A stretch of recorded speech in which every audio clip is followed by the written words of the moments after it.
We had tornadoes. Not like they were in our area. I didn't see any. We were all safe and good. Did you guys have any damage from the high winds? Thankfully, no. Yeah, the neighbors did right next door. They had wind damage last year, and they cut this tree partway down so it wouldn't happen again. And then another branch from this tree landed on top of their electrical wires and ruined part of their roof. We just had branches and stuff in our yards. No damage. Some mental damage. No? We lost power Friday morning and got it back Monday morning. That's a long time. It was a very long time. It was so we have the other house that we're turning into a rental, and normally we would just go over there and stay. But we were over there on Thursday and Friday. So the first night of not having power, we were over there because we were getting ready for our very first renter, which was coming Saturday. This is a big deal for us because we've been at this for a couple of years now. But there was so much to do. And so we came back on Saturday morning, and the email from the electric company said, it'll be on 11 p.m. tonight. I'm like, all right.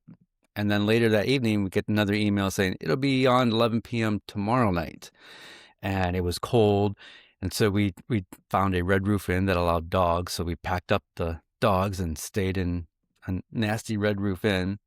We came back the next day, and it said, power will be on Sunday at 11. And we're like, okay, we'll just tough it out. And then later that evening, it said power will be on Monday at 11. They kept pushing it back every single day. And think Monday night was the really cold night. So we were like, what are we going to do? We can't keep going to the hotel. But on Sunday night, my old sponsorship paid off. I had one of those EcoFlows. Yeah. And I didn't have it at the beginning of the power outage because I let somebody else borrow it. The power bank, right? What's that? Yeah, big old power. It's like a 60-pound battery. And it's got actual 2 and 3 prong plugs in there. And I didn't have it at the beginning of the electrical outage because I let somebody borrow it. When I got it back, I didn't charge it. And so when we went to Red Roof Inn, I charged it there. And then on Sunday, this is not a sponsorship, but on Sunday, we were able to watch the F1 race. We had our Wi-Fi router hooked up to it. We had lights on it. And then we had all these things plugged into it. And the next day, it was still at 65%. That thing. Oh, dang. Was absolutely amazing. It was the hero of the weekend. But anyway, I was supposed to work on some video stuff over the weekend. I was supposed to release the router sled video, but I couldn't. And now I'm using it as an excuse to not finish it up. It's just I got a couple more edits to do for the very end. I've got it just needs 10 more minutes of work. Plus, I know what I need to do for the thumbnail. I just haven't made the thumbnail yet. And I'm already on to the next thing. So I'm over that project. But yeah, it's been quite the weekend. And then after our first renter left, we got our second renter right away. So, and they're there right now. Awesome. So this is a pretty big deal for us. This is we were talking, briefly joking about exit plans out of YouTube, and maybe this is our exit plan, but it's finally we're not getting enough renters to pay that mortgage yet, but we're on our way. We're on our way. You just started Feels with good. it. Yeah. Yeah. Do you think, obviously you're new to the renter thing, so you may not be able to answer this, but do you think you could see yourself having multiple properties? Is that the plan, is to end up getting another one? Okay. Yeah. It will take a while to get there because right now we're in debt, and I don't think the bank would allow for another property. And just go to a different bank. I'm just kidding. Yeah, the whole business thing has been hard to deal with. When we bought I sound so privileged. I get that. But when we bought the house in Toledo that we're going to turn into a rental, we just bought it in our personal names and then just transferred it to a business that Kelly and I started. No big deal. We thought we would do the same thing with this Michigan house. And then it turns out this particular lender doesn't allow that transfer. Oh. And so we're dealing with like Michigan and Ohio tax things and trying to figure out how to navigate that. But anyway, it is things are on the right path. And we hope to someday have more properties, but it's going to take a little bit to get there. Yeah. We keep saying it's tough to be a mogul. They don't make it easy when it comes to taxes and forms, and it's not easy. It's not for everybody. It's really and then going over state lines. So like the whole thing is, our business is in Ohio, and if you have a property in Michigan, you're a foreigner there, and it greatly increases all the paperwork to do that. So the best option is the easier option. Maybe not the best, but the easier option is to start a Michigan business. So we were kind of looking into that and having multiple businesses. And I can't imagine when I'm looking for property in and around this area, because I'm always looking to find like the perfect opportunity. I don't even consider certain towns because I know they're planning board meetings you got to go to. Oh, like, yeah. I don't even bother. I'm like, oh, that's in that address. I'm not even going to think about it. But there's certain towns I know that are easy, like East Durham, which doesn't have zoning. I'm like, okay, I could do anything I want here, but that town, even though it's a great deal, I'm just going to stay away from it. Because you can get stuck in a project that doesn't get done because somebody on the board doesn't like me or doesn't like the idea or whatever. And getting in the short-term rental game is tricky depending on where you live too. In Toledo, you just pay a yearly fee of $100, something like that. And there is no fee in this town in Michigan, but the town, it's kind of like a touristy town, and they might be introduced. Certain people want to limit the amount of short-term rentals there. Yeah, in Woodstock, it's very complicated because everybody wants to go there for the weekend. Yeah, and so we wanted all this to get done, so we would get grandfathered into that amount, that number that they would allow. So, yeah, it's been a learning process. Kelly has just gone all in on researching and best practices and all that.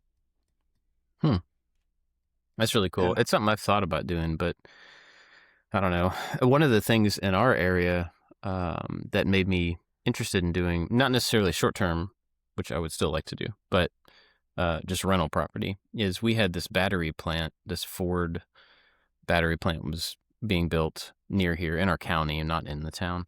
And it's been the last several years, there's been all this economic growth and like tons of housing being built and all this, it's just all this stuff because it was going to bring in 5,000 jobs and all this stuff. So they built these two gigantic buildings. I mean, just like a mile long buildings. And I'm not exaggerating, they're a mile long each.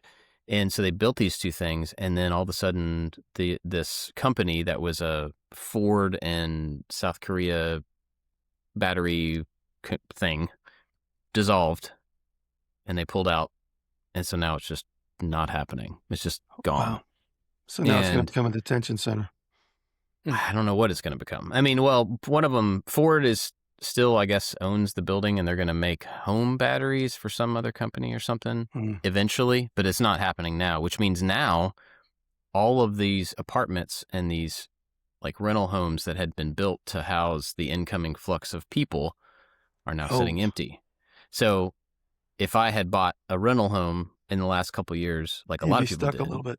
Yeah. There's a lot of people that I know that bought homes and have several properties and stuff that are now just like, what do I do with this? Did your town do the whole like, we're getting all these new people, we got to redo our sewer system? Did they redo all that? I mean, parts of it. Our town is always in progress of something. I think it's a good thing. I don't hear that as a negative thing, but I think they are constantly upgrading this and changing that and redoing these roadways to, to like let the whole thing kind of grow in a good way. But yeah, I think they put a bunch of infrastructure. I know they did into the roads that now is not really necessary, but it's better, you know. I mean, the roads are better. That's cool. But anyway, because of all that stuff, I'm glad that I didn't follow the initial idea to like, you know, I looked at a couple houses and kind of loosely, not rule. Yeah. And I'm glad I didn't follow through on that.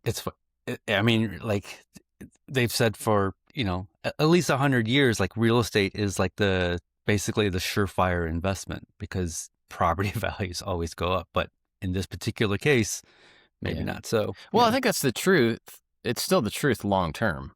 But this little bump in the, you know, we thought it was going to grow and then it didn't. That's the short term kind of thing. And from what I hear, real estate is the thing you got to be willing to sit on for it to really pay off, typically. You know, but I don't know. I still am thinking about.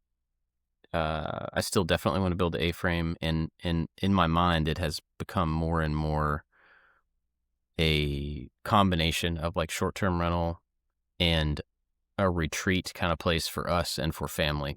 It was really weird. Let me make you cry for just a second. The other day, I was out at the farm and I was working on some stuff. Beautiful day. And I was out there just like walking around in the woods and stuff's just barely starting to pop, like greens showing up everywhere. And I was thinking about like, yeah, I could build a deck right here off next to the barn that goes out and like, you know, the ground drops away. It'd be really cool. Come out here and have like lunch and just hang out. And then the A-frame could go over there. And then I don't want to do that. You know, I had all these ideas, all this stuff that I want to do. And then I had this like daydream thing of my kids growing up and moving away and then coming back to visit and dropping their kids off with me at my house and then coming to stay in the A-frame. And I was like, ah! I started crying. Just out in the woods by myself going like, no. But yes, you know, like it sounds awesome, but it also sounds terrible to like have my kids grow up and move away, which I know is probably inevitable. But it got me thinking more and more about like, you know, I want to do that, start to build that out sooner than later so that by the time my life gets to that point, which is not really that far away, honestly, some of that infrastructure, that like retreat kind of place is there. And then when we're gone, the kids have that to split and their kids have it to split, you know? So it's such a beautiful reason to want to do that. We've learned that if you want to claim, I don't know how to word this properly because this is all outside of my knowledge base, but if you want to be able to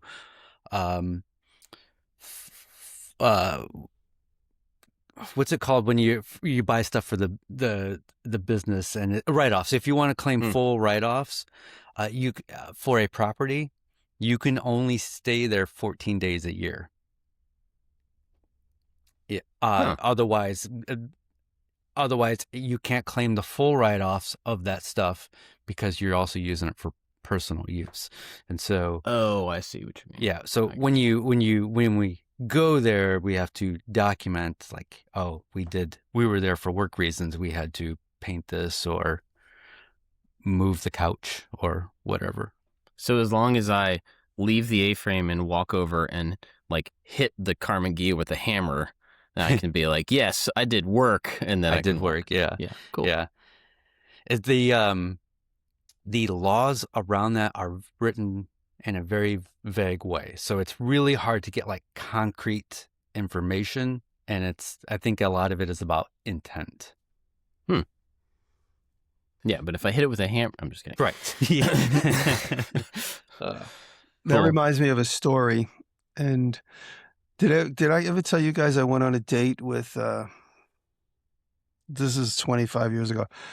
It was right after Martha Stewart got out of jail, however long ago that was, because it was Martha, I can't even remember her name. You went on a date with Martha Stewart? Her daughter. I went on a date with Martha Stewart's daughter. Oh, wow. Okay. And there was no chemistry. We were set up by friends, but we had a nice time together. She was cool. She was very funny and really sarcastic New Yorker. But she told me that she was talking about her mother a little bit, and she said they scrutinized her Easy Pass. So if you claim this residence or that residence as your permanent home, I don't know the details of why she got in trouble, but I know she got in trouble through some tax stuff. But basically saying when the government decides to figure out what, and if you're lying about anything, they'll figure it out. And she said they scrutinized her Easy Pass to see how many times her car was this place or that place. Oh, wow. Dang. So that was the one thing that rough. I took away. And then we shook hands, and that was the end of it. Never talked to her Goodbye. again. And it was funny because turns out you have a 24-year-old child. No. That's the next thing I was going to bring up. Apparently, and I didn't know this because she was at the time she Named had Jimmy a serious Stewart. radio show. She had a Oh serious. my gosh. What, Bob? I said the kid's name is Jimmy Stewart. No, Go ahead. That's funny. She had a Sirius XM radio show at the time, and I never listened to it. It was funny. The friend who's going to set us up said, "Oh, do you want to go?" And I was like, "All right." She goes, listen to a show. Maybe you don't even like her." So I listened to the show for a couple of days. I was like, "All right, why not? I'll do it for the story at the very least. Maybe we'll make friends." And after the date, a couple of people were like, "So are you going to be the father of a baby?" And I didn't know this, but at the time she was talking a lot about like looking for a father to a baby she hasn't had yet. So she That's was why like they set you searching up. for a father.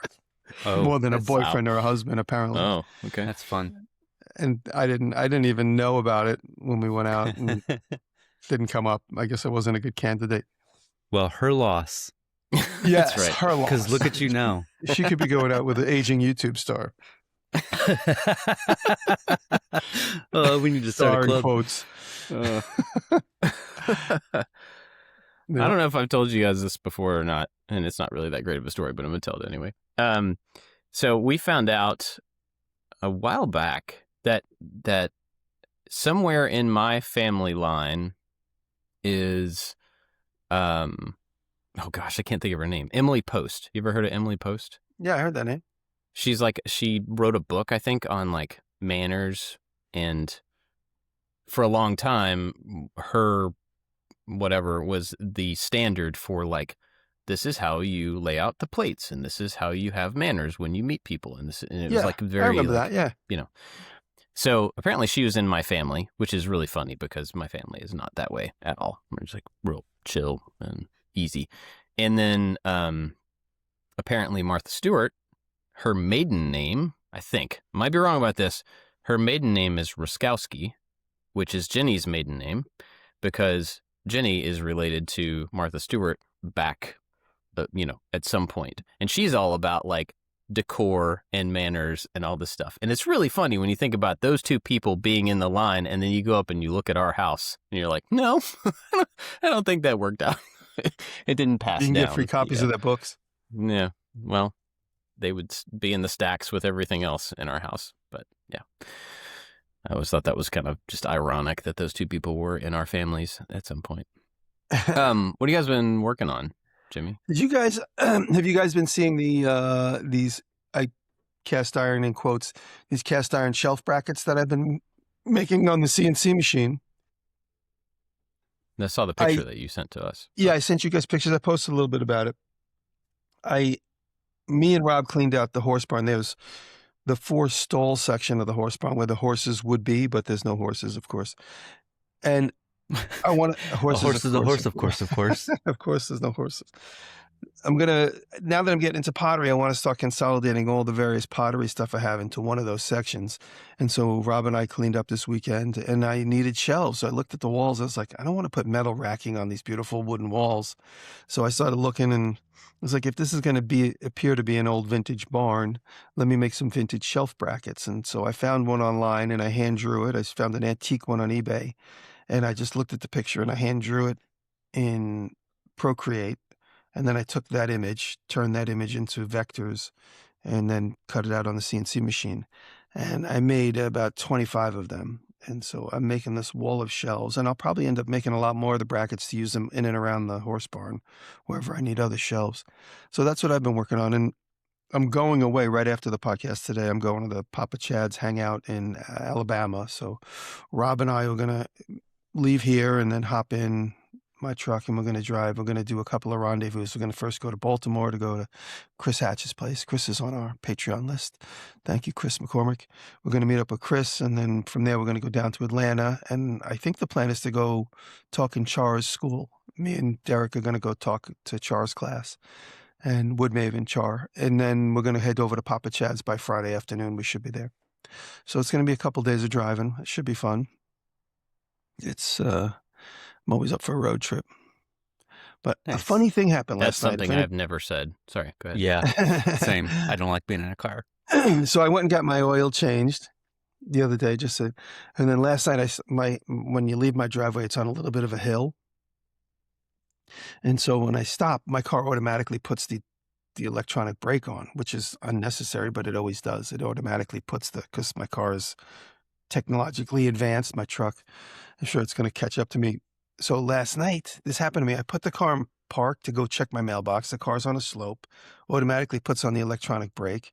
And then I get back in the car and put it in drive. And the brake releases when you step on the gas. So you hear a big snap. And then I got a warning light on my dashboard that said brake, brake, brake, put the car in park, put the car in park, with a brake logo with a wrench under it. I was like, and then a Ooh. warning sign that says, service your electronic brake. And I drove to the store with it the whole time. And then I got to the parking lot and I threw the car in park and tried to get rid of it. And it wouldn't go away. So then I asked ChatGPT and it's like, oh yeah, the problem with that could be that it doesn't turn your dashboard lights off because the car thinks it's not in park. You ever get in like these new modern cars, if you don't put the car in park, nothing shuts off digitally. It's like, you gotta put the car in park to shut me down. It's kind of what the car is saying to you. So I got out of my car at the grocery store and the dashboard light stayed on for like 10 full minutes. And then I'm asking ChatGPT, it's like, yeah, it's the shifter button that typically breaks in the new Chevys. So it thinks the car's not in park. And it says consequences. You know how ChatGPT always gives you like consequences or final conclusions. Yeah, your battery's going to die. I'm like, oh, great. That's all I need is that my car doesn't shut down because it thinks it's not in park. So I'm anticipating that becoming a bigger problem. So I got out of the grocery store, got in the car. I put the brake on, shut it off, put the brake on, shut it off, jam, jiggle, jiggle, jiggle, jiggle the shifter knob. And then eventually the warning went away and it hasn't come back. So I'm just nervous. This happened last night. So now I'm going to get in my car and drive a couple thousand miles. So I threw the battery jumper pack in my truck. So maybe I'll be okay, just in case. You'll be fine. Yeah. What could go wrong? What It's could just- go wrong? It's The only just reason a I say road that trip with publicly is several just because stops. I'm a little nervous, but I also want to see if anybody out there had that Hmm. problem. Message me and tell me if it's the beginning of a bigger problem. You're Obviously, I'll leaving. just take it to Chevy when I have time. You're leaving as soon as we finish recording, but the show won't be out until you are well on your way. Yeah. So- By then, I will have gotten the whole column shifter replaced in my truck by the time the Yeah. show's out on the side of the road in North Carolina. Yep. No. One of the things that I like my Honda Ridgeline. I'm actually on my third one. I don't have many complaints about it, except for the gear shifter is buttons, and so you could easily put it in neutral, reverse, or drive if you're not looking at it. Like I miss the old mechanical physical thing that you would move and you know that you're in drive or reverse. And also wiener dogs will step on the buttons if they're roaming around the car, which you shouldn't do, by the way. Yeah. I never even thought about that. Dogs in a car with like push button stuff. Mhm. Oh, I always had to worry about the Ooh. Yorkie stepping on the locks to the door. If I leave the Yorkies in the car Oh. for a minute and then I turn around and come back and now the car's locked with my keys in it. Oh, I've been there when Weens was around. I went into the convenience store to go get a soda, and I came out and he was locked in the car, and I With got the him to keys. step on the button, and a few minutes later, and unlocked it. And then it That's great. happened again later that year. I'm not. There's tornado sirens going off, but they're just statewide testing. So if you hear that, it's nothing to be Okay. alarmed about. Right. And then a few months later in the wintertime, I went into the gas station, didn't learn my lesson. Wayne stepped on the lock button and I had the car running and I couldn't get in and I couldn't get him to step on the unlock button. And forgot the the trick. heat was on. It was probably 90 degrees in this car. It's 30 degrees outside. And I had to call a tow company to come and break into my car and get it open. Oh. And meanwhile, Weems was just like, "How come you won't come in? Why are you looking at me?" It was awesome. Seriously. Actually, I got a ride to my home where I got the spare key fob, went back to the car, and it turns out you can't use your spare key fob. Well, yeah, if when the car's running. Yes. Doesn't do Oh, anything. Huh. Good lesson learned. Yeah. wow. And the other day it was like 5 degrees out, and I tried to start my car. I always start my car from inside the house. And I was actually in the bathroom, and I just got out of the shower. I'm like, I'm going to start my car from my phone. So I started from the phone, and it won't start. It says, won't work. I'm like, uh-oh. Now I'm going to go out to my car with a dead battery. And I didn't know why. And after all was said and done, I got dressed. I went out to the car. It's because the key fob was inside the car. Oh, It won't yep. start remotely with the key fob sitting on the dashboard.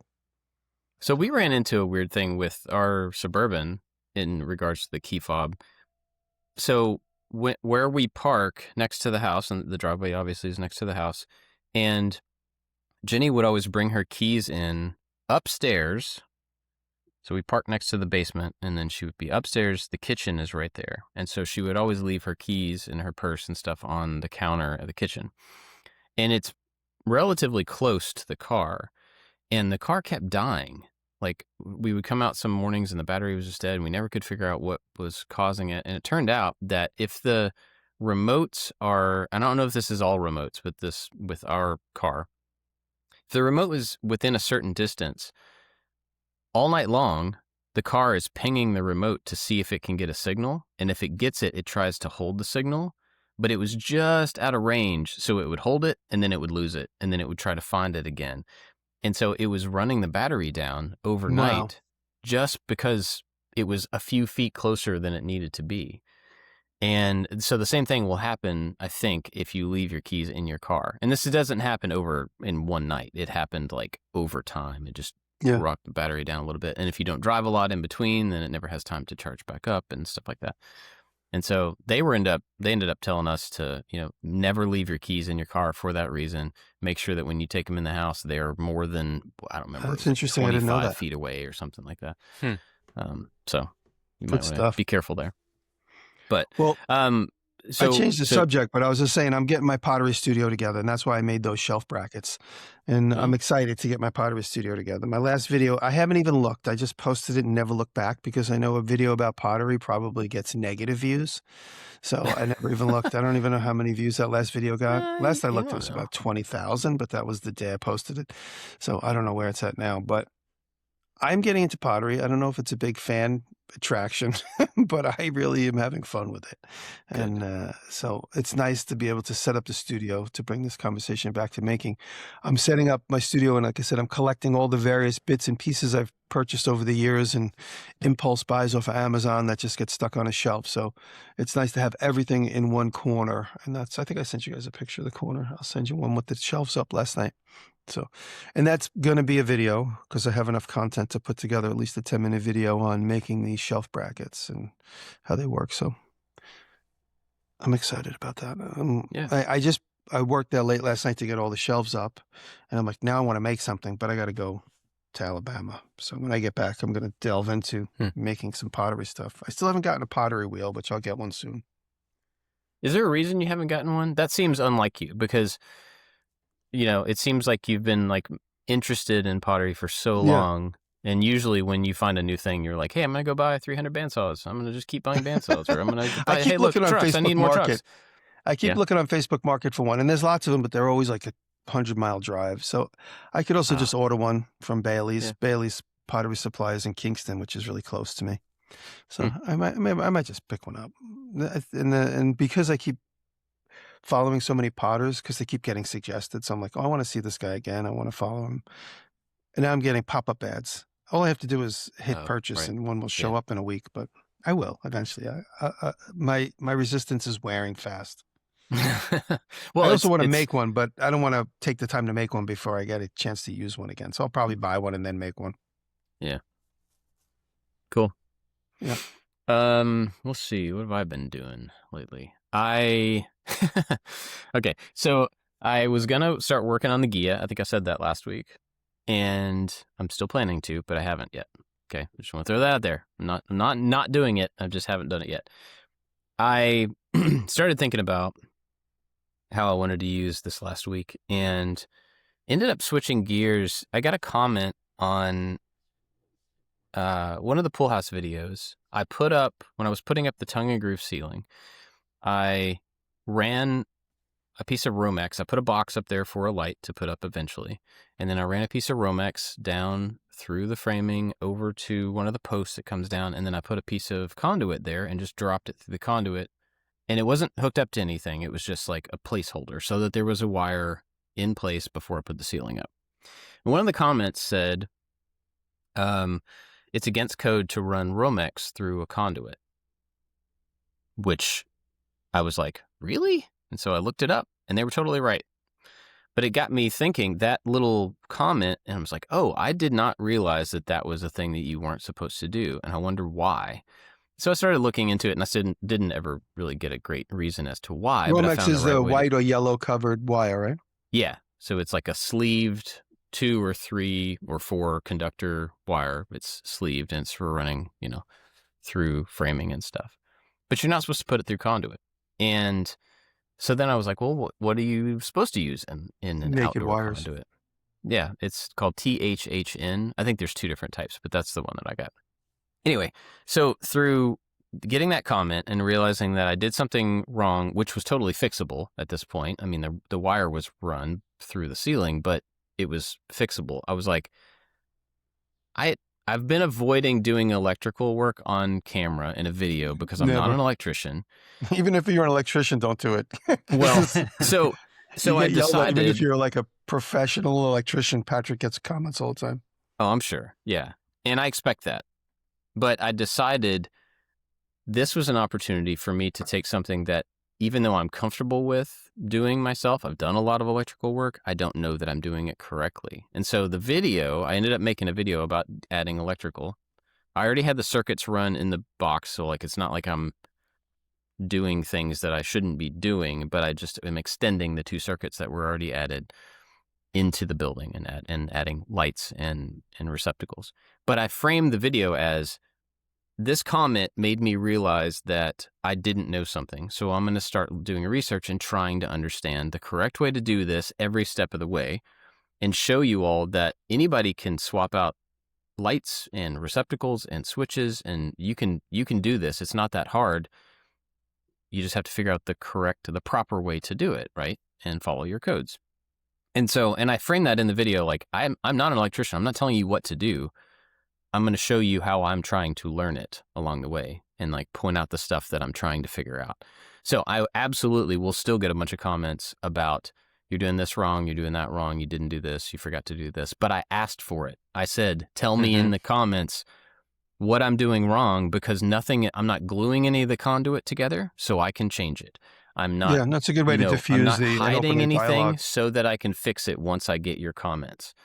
So it'll be interesting to see how that goes and the response to that. I mean, generally, in the last couple of years, my comments have been very positive, like overwhelming positive. There's always jerks, but there's, people are really helpful and uplifting and stuff. So I expect to get feedback that I did wrong stuff, but that's the point. So we'll see how that goes. But all that to say, over the last week or so, I extended these 2 circuits out. I added a light on. I had a light put on the front of the building that wasn't hooked up, and so I got a light on the inside of the building and on the front and underneath the covered side.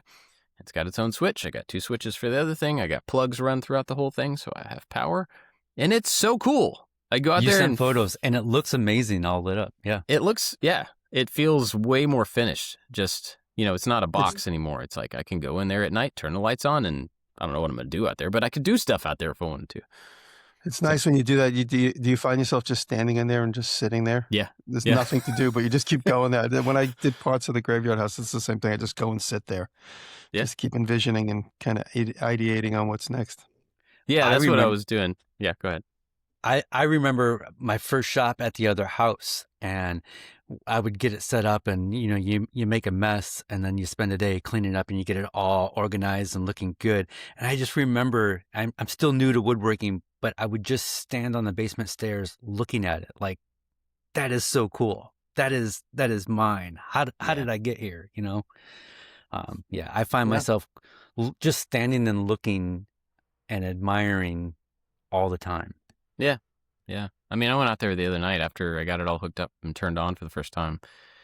And, you know, it was dark, and I went inside and flipped on the lights for the first time to see it without ambient light from the outside, you know, just to see what, and I was like, whoa, it is like really bright in here. And then I just kind of stood there and looked around at all of it. Because every time I've been inside that building and looked up at the framing and all the work that I've done, it's all been lit by the sun, right? Which is always coming in from different angles, which means it's not all lit up at the same time. And so standing in there and kind of like spinning around, I'm like, wow, everything is like really well lit, and I can see all of my bad nailing and you know, all of my stuff. But it was really, really cool to just, I don't know, to have it's a usable space, you know? And like you said, Jimmy, now it was a matter of like thinking about, okay, what can I do with the inside of this? Like what do I want this to be? How, you know, what's the next step? Like, how is insulation going to look in here? And what do I want for the ceiling? And that stuff is all down the road. I've got way more stuff to do before I can even really start working on any of that. But it was really cool. And hopefully the comments on this one are positive enough to make it worth the the effort. But either way, I'm glad to have the work done. And do you have any memories of the first time, like when you were a kid, the first time you went to your school at night? And I have like vivid memories of like, I didn't go to a lot of, you know, my elementary school didn't have sporting events. And so when you went to the school at night for whatever, it just had a different feel, look, vibe. And I just remember that vividly. Interesting. I don't remember that. I could see that though. I mean, like lighting changes a lot. So yeah, I could see that being really different. What's the safety concern of running Romex and conduit? I think it has something to do with moisture buildup, but honestly, I'm not really sure what the bad thing about it is. But it very explicitly says that you're not supposed to do it. So that, I mean, the comment was right. And so you end up running just individual wires, you know, that I don't know what the difference is about them versus they just don't have a sheathing on the outside of all of them as a single unit. I don't know if the wire is different. I don't know if the coverage on individual wires is different. I don't know. But I did, this was kind of funny. When I went to get the wire, I only needed 25 feet of this wire because I only am going through a little bit of conduit, and then in a box, it switches back to Romex to go through the framing. So these 25-foot spools are about this big. I'm holding up a coffee cup. They're about that size, maybe a little bit bigger. And when you go to Lowe's to buy wire, at least where I live, all of the wire is in these big cages, and they're all locked up. And you can't just walk up and like get a bundle of Romex or anything anymore because it's worth a lot of money and people steal it, I guess.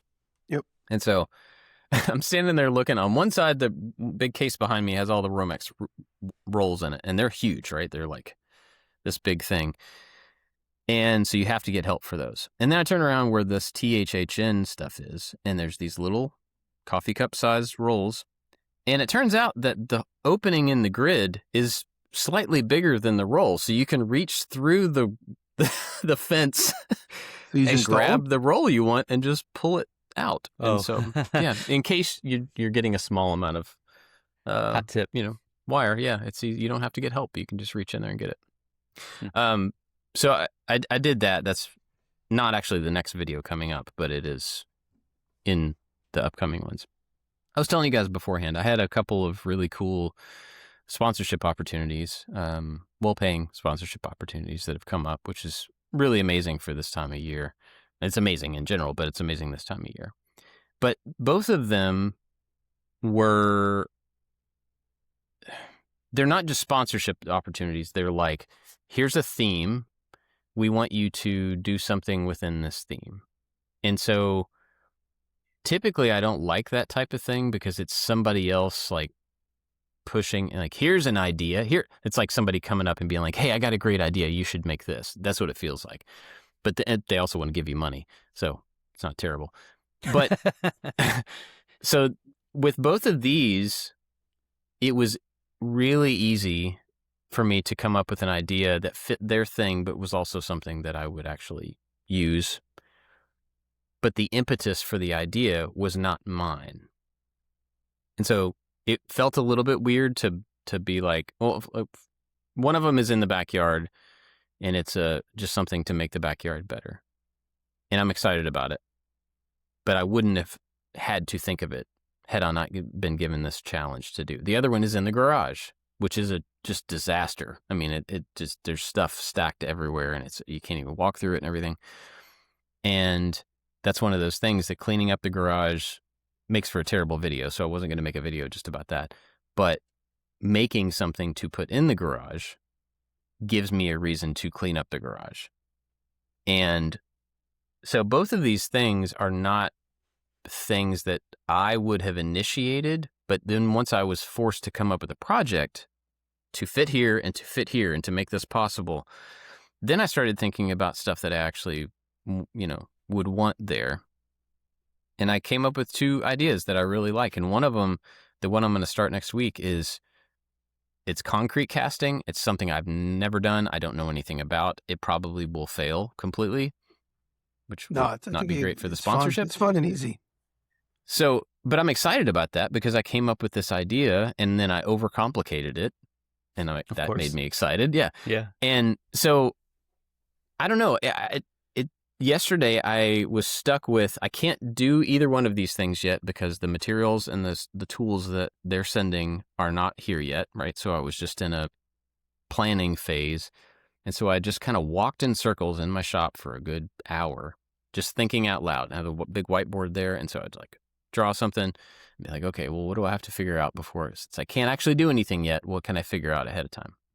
And so it was just planning and then research and then planning and then measuring. And I got to the end of the day and the plan is done. I started figuring out what I could go ahead and knock out to get ahead, to get ready to do it and everything. But I was just really excited. I don't know. I got to the end of the day and was just really like, this is going to be cool. And it felt a little bit weird to get to a point where this is going to be really cool. And the initial thrust of the idea was not from me. I think, I have a lot of experience in this. I think creativity is easier when you work within parameters, when you have something that you have to do. So you're already in a direction. So now your brain can focus on this one thing. This happens all the time where, I'll discuss with Kelly, like, she's like, hey, I know you're busy, but we need a thing. We can buy it. If you're too busy, we'll buy it, but we need this thing. And this thing has to do this particular thing, and it would be even better if it did. And like, if you just throw me on a path, that is when I thrive. Like I'm like, oh, I love being blindsided with concepts. I tell people all the time, like, what do you want? Just tell me what you need, and I'll solve that problem. And it really does help to have a framework to hang a concept on. Well, it's funny because David, I've heard you say that. You've said that a lot of times, that the constraints, give you kind of direction and help you be more creative and stuff. And it's not that I don't believe you, but it's just like I've never actually, not never, I usually don't have that. And so it feels really foreign to me to have. And it wasn't even like they said, hey, you should build a whatever. It was just like, hey, do something in your backyard. It was that general. It wasn't, like, here's a couple of tools you should use. So I think there's when it's one of the reasons I don't like working with tool companies, because the tool companies kind of want to say how they want the tools used, or they want to have a say in the project. But when you do this and you initially get that suggestion, there's this like, I don't own that idea. But then, so you're already on a low. But then when you come up with the idea to make it yours and you take ownership of that, like it increases that excitement even more, because you're like, I took that problem and I made it mine, and now I own this idea. So that's a good point. Yeah. That may be why I got excited about it, because it went from like a general idea to my idea. Like I kept And I think that was the complication part. I kept complicating it. I kept adding things to it until I felt like, oh, okay, like I've done work here. I've made it more than bare minimum. I've made it, I've made it harder on myself in the future. But yeah, so it was kind of weird to have that yesterday, but also, and it's also weird because I basically have 2.5 weeks before I leave for spring break with my family. And I have both of these videos have to be shot. One of them has to be edited before I leave, and I don't have the material and the tools from either one of the companies yet. So the next 2 weeks is going to be like very packed, and then I'll go on vacation. So I'm not crazy about that because I've gotten used to a certain tempo that I work at, and I like that pace and everything. But they're both cool ideas. So I don't know. We'll see how it turns out. But it was an interesting difference in brainstorming because that's not typically how I brainstorm. It's like half figuring it out and half building it. And this was very, I felt like somebody had just put me in a room with nothing and said, okay, you can't do anything except think, or you can't do anything except plan. And then I had to actually do that, which was nice. It was different. We should have a conversation on coming up with ideas. Like, how do you think? Because recently, well, for the last couple of years, I go on a morning walk and I don't listen to headphones, and that's a good time to think. But since we've been working on this other house, it's an hour away, and I find 50% of the time I don't turn the radio on, and I don't have music, I don't have podcasts, I don't have books, and I'm just thinking. I drive in silence a lot. It's such a this is new to me. I before I couldn't drive in silence because it was just too boring. But these days, I come up with so many ideas. Maybe they're not all good, but at least it feels like I'm doing something. I'm being productive in my head. I say it all the time. I did a TEDx talk years ago, TEDx for high school. I say it's important to try and get your subconscious to do all the work for you, or to do a lot of the work, do the heavy lifting. And that is plant all the seeds. Say, this is a problem. I don't want to put, for instance, like I didn't want to put shelves up in this vintage looking barn that are metal brackets. So I wanted something, and then came to me. You just got to keep planting all these seeds. And as we go, for instance, another example is I'm working on this tow truck restoration, and the whole back part, I must have talked about it before, but my patrons know the whole back part of the tow truck is all jammed up with all these pins, which I've gotten out now. They're all out.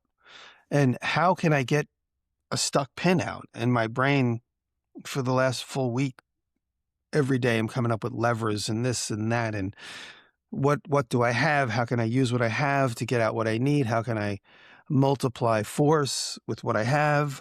And I actually came up with a really good idea. It's difficult to explain. It's that reel that people don't really understand what I'm doing. I put this 3x3 inch block, and I put the pivots, the fulcrum, and the actual pressure pin, like literally a quarter of an inch apart as far as the fulcrum goes. And then I put a hydraulic ram 10 inches away to do like a seesaw. Hard to explain, not worth it. But the point I'm making is I set all these problems to solve in my subconscious, and in the background it's working. I've done it my whole life, even with the toy business, how to solve these little problems. And in the background, my brain seems to work on it. And then when I'm driving in silence, it comes to the forefront. Or when I have a moment of clarity, it says, hey, remember that problem you started solving? Well, here's a potential solution.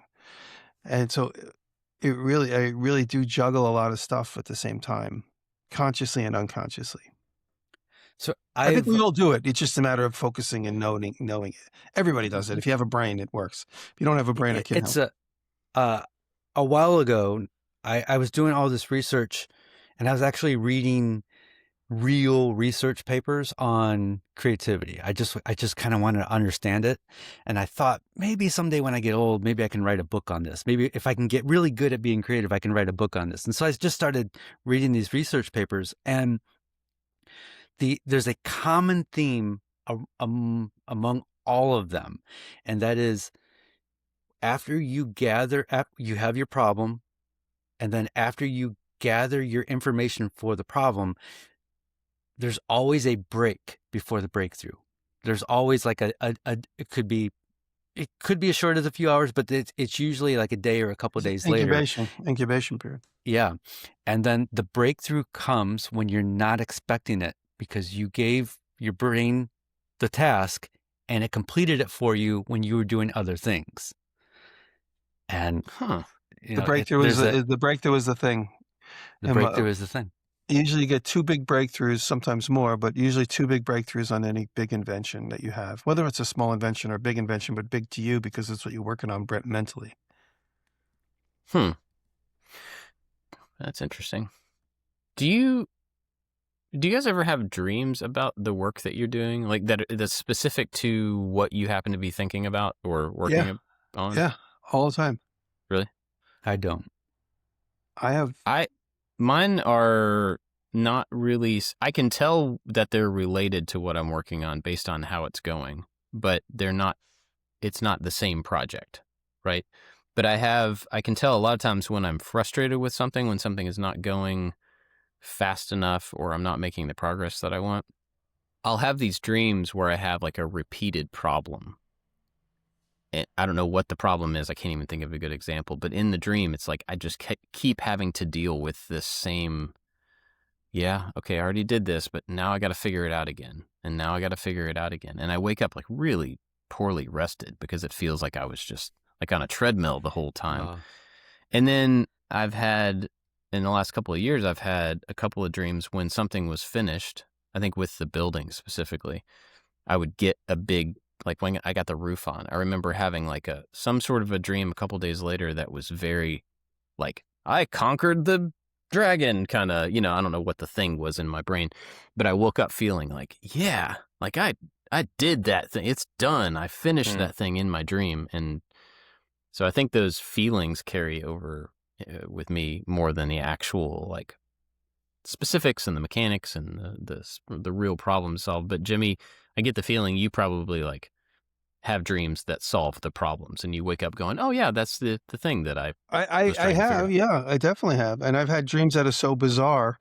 As a matter of fact, this morning I woke up just as the alarm went off and I dreamed that both of my hands were eel forks, like like the trident. You know what I'm talking about? Eel forks. Tridents? Like what do you call it? An eel. Because when we were kids, I had an eel spear. I don't know why. My dad used to hunt eels in Rockaway Beach. An eel spear leaning in the garage, which it looks like Neptune carries a thing with like prongs like on a trident. But it has like the barb on it, like a point with the barb. So I woke up this morning, as I reached to shut the alarm off on my night table, I dreamed that just as I opened my eyes, my hands were both those tridents, like for eel stabbers. But it was the weirdest childhood memory of the eel stabber thing leaning in the garage. It was that exact shape. And so when I saw my hands with these eel things, I immediately like, oh, that's the one Dad had. It's like everything happened like really quickly. And then I wook up. How do I turn that into a title? Like, I don't even know what to use. Eel Forks? Eel Fork Hands. Eel Fork Hands. Got it. Yeah, there you go. So, and then I think to myself, what is the message my brain is trying to send me? There's never a hidden message. It means nothing. But what is the message I should be receiving? I don't know. I can't help you on that one. I have found whatever I'm thinking about before I go to bed is sometimes the first thing I think about when I wake up. And I think this is why people who do gratitude journaling before they go to bed generally wake up in a happy, good mood. And so for me, I'm trying to think of a solution to something with work. Sometimes I just try to think of like good things that happened today, and it's a trick that just helps me wake up in a better mood and helps me wake up a little faster. Sometimes, not always easy, because sometimes you just go to bed frustrated. Yeah. I mean, I think I try to do that when I'm having trouble sleeping or something. I try to that's usually when I personally will pray and focus on thankfulness. And just it's the same Mhm. idea, just try to be Mhm. grateful for what I The have, way and that usually puts my mind at ease a lot more. the way I go to sleep, I said it's like watching an airplane run out of gas. It's usually I'm just like doing stuff until like 3 a.m, and then I'm like, let me just lay down for a second, and then I wake up with all my clothes on 4 hours later. It's 8 a.m. That's funny. Well, any other thoughts on Eel I have Fork one more Hands? thing that came to me in a dream years ago, like 30 Mhm. years ago, and Okay. it hasn't been reoccurring unconsciously. It reoccurs consciously all the time. And it's imagine if your hand, imagine the tip of your pinky had its own little hand on it. So if you have your hand, and then the pinky has its own little 5-finger hand on it. And I've actually drawn this image, and it's been in and then, when I have the fake little rubber hand, it always reminds me of this dream I had 30-something years ago where my pinky has its own little hand on the end of it. And imagine how convenient that would be. You could really pick your nose much easier if you had, like, a little tiny hand. Right. You can really, Yeah. like, you get it like, if you go to clean your ear out, those, like, 5 little tiny fingers could really clean your ear out. Hmm.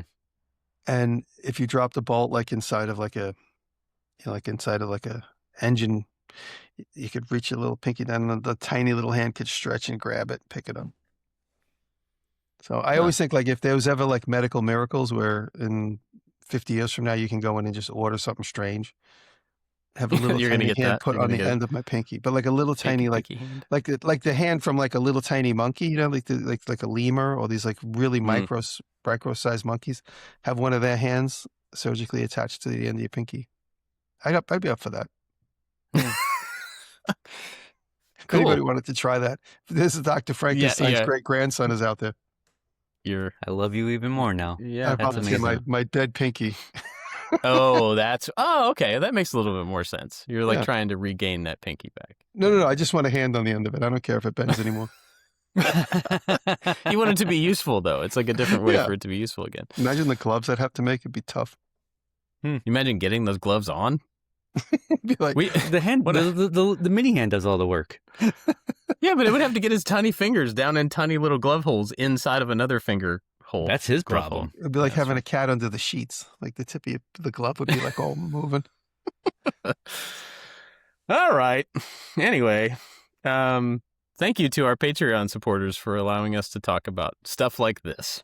Really great. Remind me- We I'll didn't tell even you- have a topic. We were We so didn't. worried about not having a topic, and we got through it. That's true. Remind We me- did make it. Well, we talked about having incubate ideas. Oh, yeah. In the after show, remind me to tell you a stupid Burning Man story when it comes to the hand, the pinky on the hand, Mm, the finger on the hand on the pinky. got it. All right. Well, big thanks to everybody at Patreon for supporting the show and for helping us out. We are very grateful. We got a couple new supporters in our list that we shout out this week. So big thanks to A Pretty Big Deal Inc., Albers Woodworks, Chad from Mancrafting, Chris McCormick, Jim Salmons, welcome Jim, Master of None, Nick Ryan, Odin Leather Goods, Pete Rondo, Rich at Low and Design, Scott at Daddy Yourself DIY, The New Janky Workshop, Works by Solo, and Tinius Space Industries. Do you guys know Brett Tinius? Have you ever I seen wonder his if I work? met him. I'm not sure. I don't know that you met him. I don't think I've ever met. Well, yeah, maybe. I don't know. He makes space stuff, and it's incredible. So, Jason at Fireball Tools, his like space office thing that he's making, which is incredible.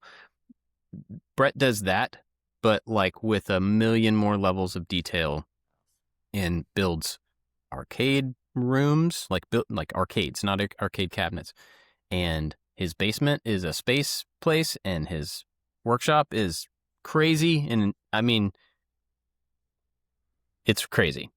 So you should check him out because the work that they do is really, really cool. And What's his name again? Brett Tinius, Tinius. I'll put his link down there. But he's supporting us on Patreon now, so thanks. He's one of our supporters. I like to make stuff. Been around for a long time. Good stuff. Thank you to everybody over there that supports us, that makes the show happen. We're very grateful. And everybody at every level, no matter how much you support, you get the after show. which you will hear Jimmy talking about Burning Man and Pinky Fingers. Pinky Hands. Pinky Hands. That's a good name. Yeah, after show is like, just another podcast of us talking about other stuff that didn't make the show or secret stuff or upcoming or whatever.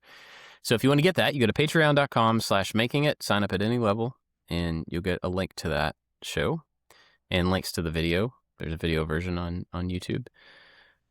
So big thanks to everybody that helps us out over there. Do you guys have anything to recommend? I've been following either of you guys following the Afro Man trial?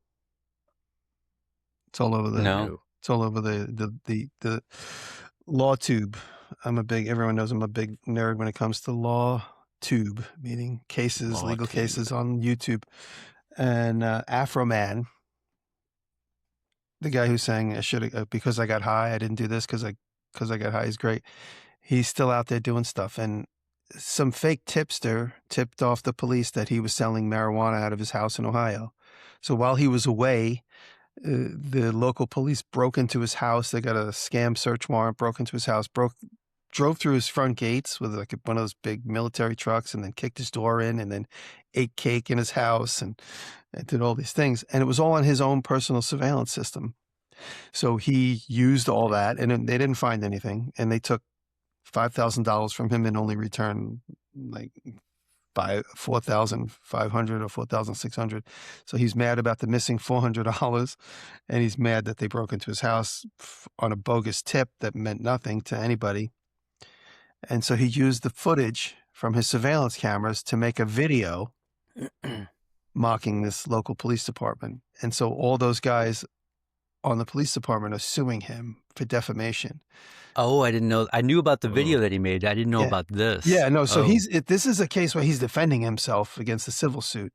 Wow. And so they're going deep. And so I haven't gotten too deep into it, but I did see the testimony of one of the cops who's up there crying that he's basically saying, hey, I have freedom of speech to say anything. You want to break into my house and be on my surveillance cameras, I'm going to use that footage to make a song. He made a song, and that's where they're all claiming that their lives are ruined because of the song he made. And they're up there, and it's just it's funny. It's like watching a child being like, but he took my sneakers. And they're like, okay, these sneakers are right here. No, but he took them. Your sneakers are right here. That's okay. But like, that's the behavior of at least one of these police officers I saw testifying. It's just very entertaining. And there's hours of footage of the testimony. That's it. Afro Man on trial. It's a civil case. It's not a criminal case. So they're suing him for $20 million because their lives are ruined because of the video clips he put up of them on his surveillance camera going and rummaging through his stuff and eating cake out of his refrigerator. Crazy. The cops took a lunch break and ate the food in his own refrigerator. Man. So I've got two picks. I've got one for everybody, and then I have a pick just for Bob. So my first pick is a YouTube channel called Corbin Dunn, and it's basically like a CNC channel, and he made a plugin for Fusion to do V-carve inlays. So I have been trying to eliminate the Windows PCs in my life just for personal reasons, just because I don't understand Windows.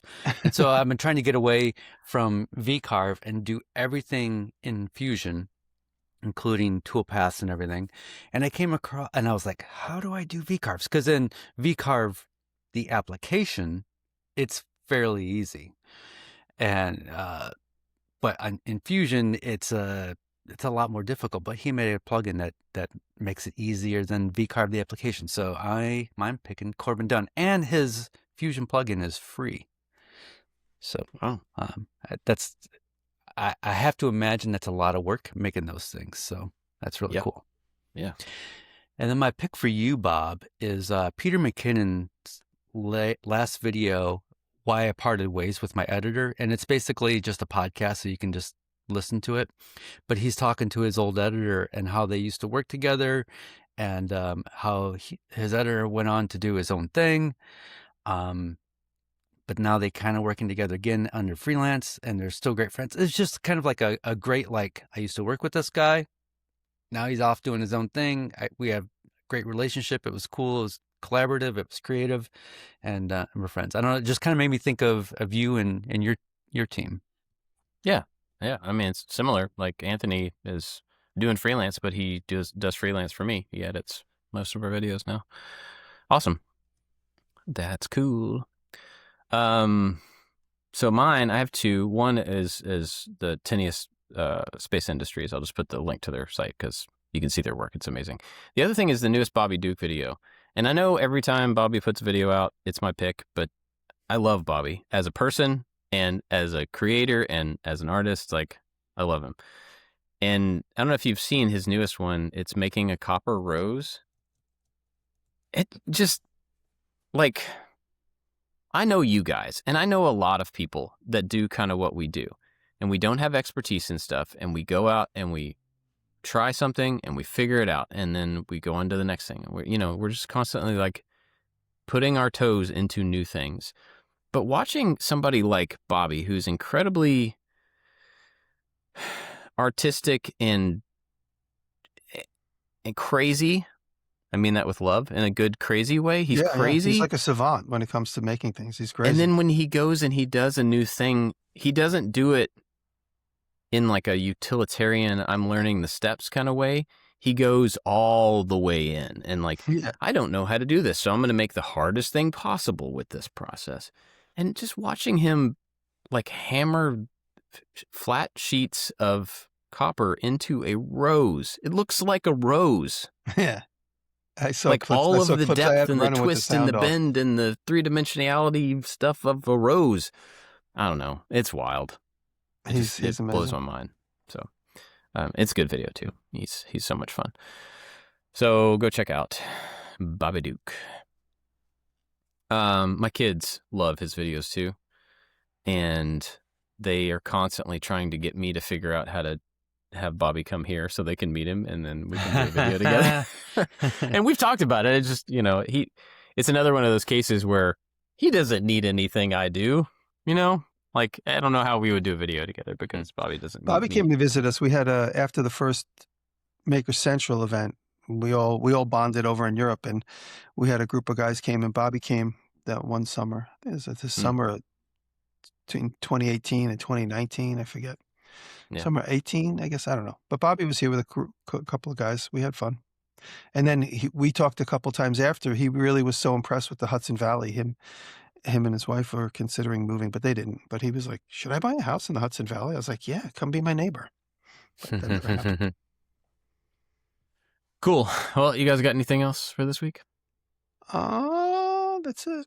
I'm driving to Papa Chad's this weekend. So if anybody is in the Alabama area and you hear this on Friday, by Friday, I will be in Alabama at Papa Chad's Sparks and Sawdust event. Look up Papa Chad on Instagram. That sounds like fire. Sparks details on the event. I think it's open to the public, I think. I'm not sure. Cool. All right. Well, thanks for listening, everybody, and we'll catch you next time. Love you guys.